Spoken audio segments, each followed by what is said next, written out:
Hello there everybody, Sam's Trains here, welcome back to the railway and welcome to another review, this time of a brand newly tooled piece of rolling stock.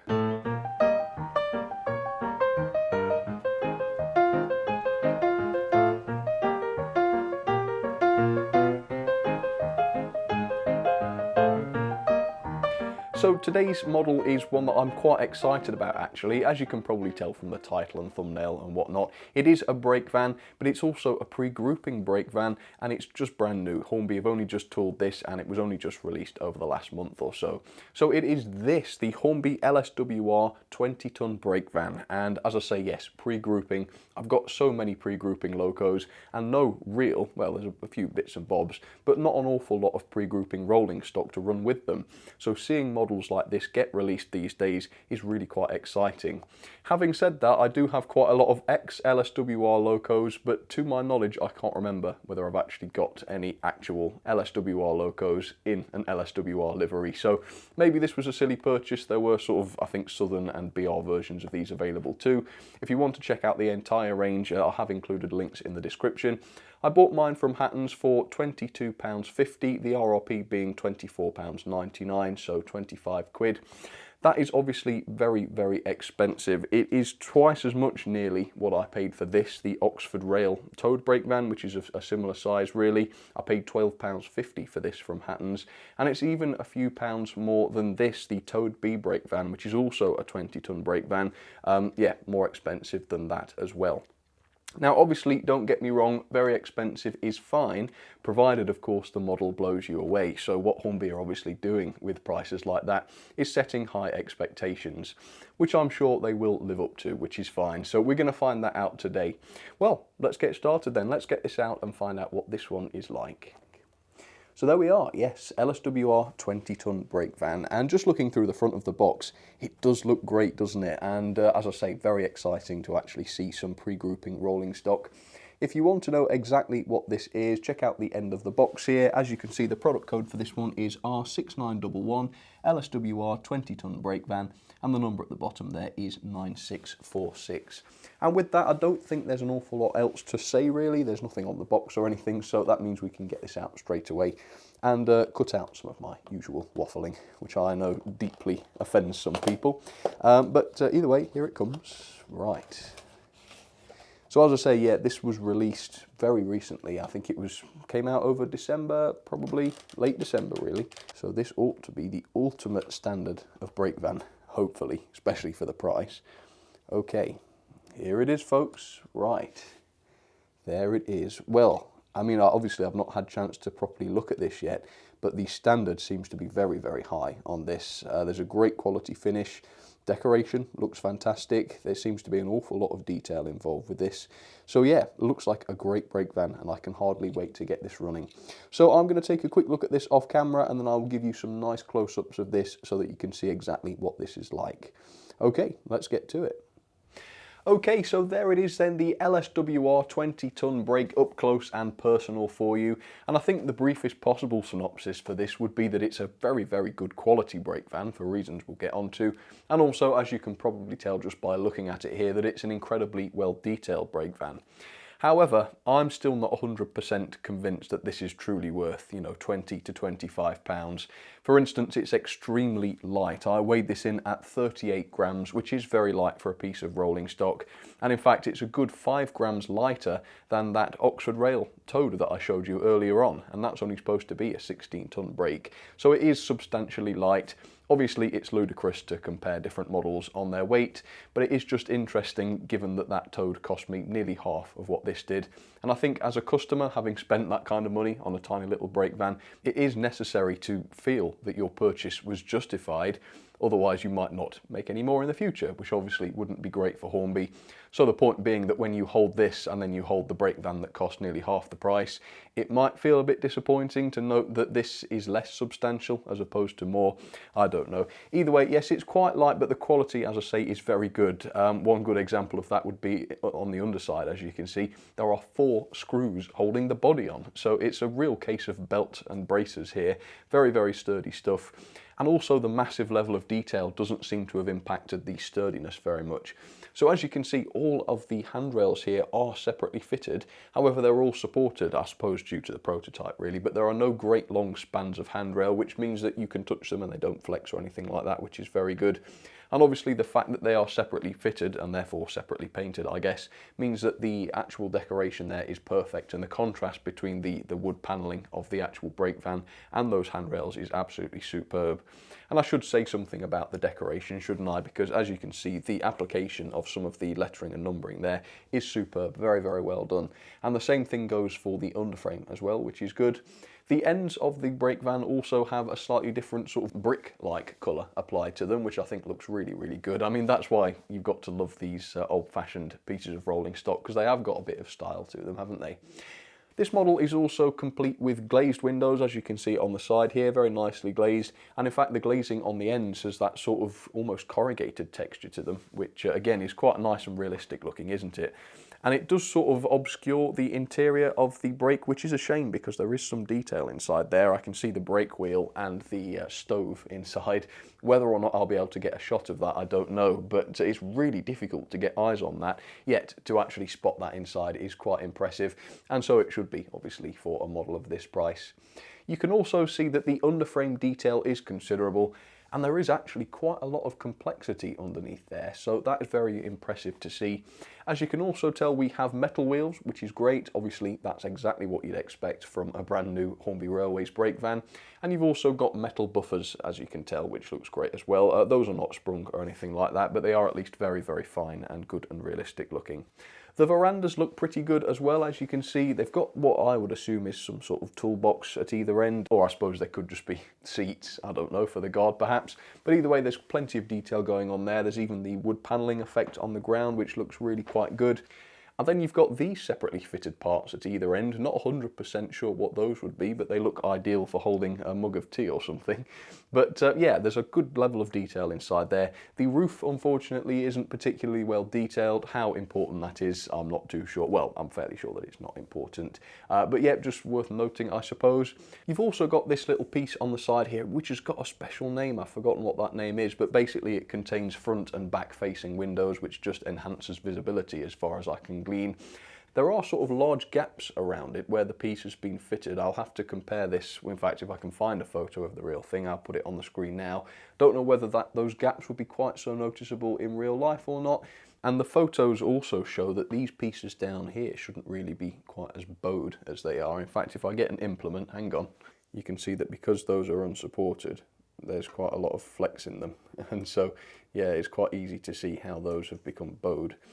So yeah, I mean, what could Hornby have really done to fix that? I'm not sure, but either way, they're a bit too long because they are bowing. I suppose the other minor thing would be the lamp brackets on the front and back. Those are just moulded onto the body, which again is fine. I mean, it's nitpicking, but I think with a price like 25 quid or £22.50, which is what I paid, it's not that unreasonable to start nitpicking, is it?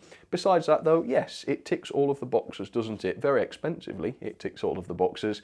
But I think if you're looking for a good quality, I mean, that's pretty crucial, and very well detailed brake van, I highly doubt you'll be disappointed by this. So with that then, let's test how this performs. I'll get it down onto the track, probably with an ex-LSWR locomotive, and we'll get it going at the back of a freight train. Okay, let's give it a go. Okay, so we're down onto the track, and as you can see, I've set up this beautiful S15 loco. I think it was an LSWR locomotive once upon a time. This one is obviously in a southern livery, but I think they originated on the LSWR. Either way, it's got a nice long goods train. The old ocean of ocean wagons has come out once again, as you can tell. And then I've got, of course, the brake van ready to put onto the back of the train. Not coupled it up yet because I want to see if it's nice and free rolling. The wheels feel as though they are though, so I'm guessing it's going to be pretty decent. Let's give it a try. Oh yeah, that's pretty good. I mean, there's not a lot that can really go wrong at this stage, is there? As long as it's not completely rigid and really difficult to pull along, it's fine. And this one does seem to be, yeah, very, very freewheeling. So let's couple it up to the ocean wagons. Did the coupling work all right? It's not an ideal thing to couple to really because they've got the different couplings, but then for testing purposes in a review you want the worst case scenario, don't you? So I guess that makes sense. Right, let's start it off then and see how it goes. Let's check it on the second radius curves and the points and things just to make sure it doesn't derail, but yeah, usually you don't get anything like that. Right, take it away, S15.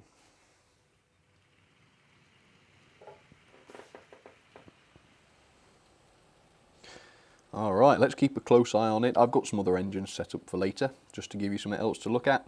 But for now, let's just keep an eye on this. Nice and slow to start with, but who knows, I might speed it up. The curves that it's just negotiated around just there were second radius. Oops.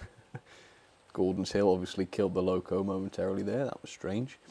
But the point is, the brake van is still on the track. That's pretty good. But yeah, as a brake van, it looks absolutely fine, doesn't it? I really like that. It's just right up my street, really. I mean, steam era, pre-grouping era even. Great colour, a bit of LSWR, can't go wrong with that. Yeah, for me, that does tick all of the boxes. It was quite expensive, but then again, I guess pre-grouping stuff is. There aren't that many people modelling it, are there? Compared with the likes of BR and such.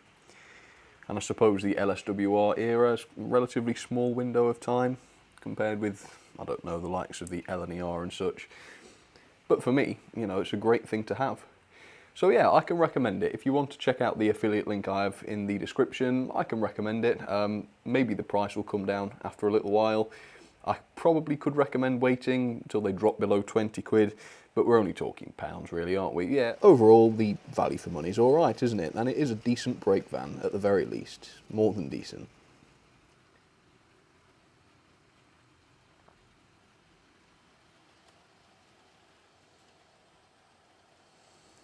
Okay, so just around the track, sort of regular run-of-the-mill running is absolutely fine, but let's try and create the worst case scenario for it then. So, let's get it into shot. So, let's just think about this. So we're on the carpet, strike one. We have mixed couplings. We've got the large D tension lock with the slim NEM one. And here we have a second radius, or are they even first radius? I think they're second point. And this particular one does seem to upset rolling stock quite a bit. So let's set it, and then we will push, not pull. That's another worst case scenario. The brake van and a bit of the train, I suppose, into there and see what happens. Right. Ooh, that's not bad. That's pretty good. There was a little bit of a crack as it went over one of the joins, but it seemed to be absolutely fine. It has not derailed, that's the crucial thing. Let's try it forwards again. So, yeah, with any better track than mine, which, let's face it, is pretty easy to achieve, I would say that is going to be absolutely fine. That did not derail under worst case scenario. Which suggests that the gauging is fine. It suggests that even though it's quite light, the weight isn't really a problem. It was pretty slow, but obviously if you're going to be doing any shunting over points, you've got to keep it slow anyway, if you're being sensible. Right, that's good then. Let me get some other engines running for you then. So on the middle line we have, I think this is another ex-LSWR loco. Yeah, I'm pretty sure it is. It's the Drummond M7, which is a beauty. I've got her with some Southern passenger coaches. Once again, she is in a Southern livery, of course, although I would love one in the LSWR green. So there goes that. And then on the inside line, I've got a bit of a mixed train. It should be coming in any second. Another Drummond design, interestingly enough. This time it's a 440 tender engine, the T9. In actually a British Railways livery. Still painted into Southern colours at the minute though. And yep, as you can see, a mixed train. So there we go. Let's have a quick run with these then, and just keep an eye on that brake van, make sure it behaves itself. Okay, I've sped up the S15 very slightly, but it doesn't seem to have made much difference, to be honest. The LSWR brake seems to be unshakable, which is really good. And it also seems to be pretty much, I'd say, in line with other brake vans I've had from Hornby. They all seem to be reasonably similar in terms of detail and quality, performance and such. To the point, really, where I don't know whether it will be worth me reviewing any more of them, because they all seem to turn out about the same. But you guys can let me know, would you like to see more Hornby brake vans, or are you bored of them now? Let me know. I'd quite happily review them if you'll quite happily watch them. So we'll strike a deal. We'll see. Let me know. Oh, that T9's superb, isn't it? Love that loco. So here are some of my ratings then for the Hornby LSWR brake van. I've given the level of detail a 4 out of 5 on this. Yeah, generally the level of detail was really, really good. Lots of separately fitted handrails, plenty of metalwork where the buffers and wheels are concerned. However, there were one or two dodgy details, for example that flexible piece at the bottom of the wagon on the underframe, and those lookout windows, that whole piece had a quite unsightly gap on it, and of course it didn't have sprung buffers or anything like that. So I'm going to save the 5 out of 5 on the detail front in case any rolling stock comes along with massive levels of detail, including sprung buffers for example, or something like that. The performance though cannot be faulted. Even though it is a little bit on the light side, the actual empirical performance is really solid on this. I've not actually seen it derail yet, no matter what I've done to it. So that has to be a 5-star. The quality I'm also going to give a 4-star to. Generally speaking, the build quality is excellent. As I say, the detail has been cleverly designed so that nothing's dropped off, even though some of the details are moulded, for example the lamp brackets. At least they're sturdy, so that's pretty good. I will just say it's a bit too light though, so I've knocked a point off for that. Yeah, I would expect a bit more than 38 grams for something like this, but it must be said it doesn't really affect the performance. Value for money then, I think for the £22.50 I paid from Hattons for this, or the RRP of £24.99, I think this is a little bit steep.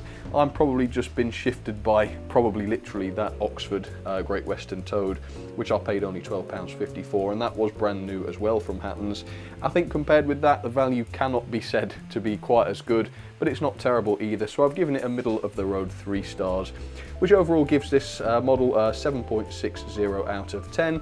And as many people have requested of me last year, I now have a rolling stock logbook as well in which this can be placed. First obviously because it's the first rolling stock review of the year, but hopefully I'll be able to fill this up and we'll be able to see what the best rolling stock was over the year.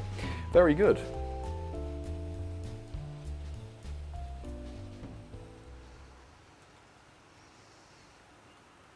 And look at the state of that T9. Man, what a lovely engine that one is. Oh, but Hornby are releasing an LSWR one this year, aren't they? That is going to be incredibly difficult to resist. Yeah, good old S15 running really nicely. It's actually got a non-original motor in. I put a cheap Chinese motor in it. It's actually better now than it was with the original motor. There's a video idea. I'll have to get that one noted down.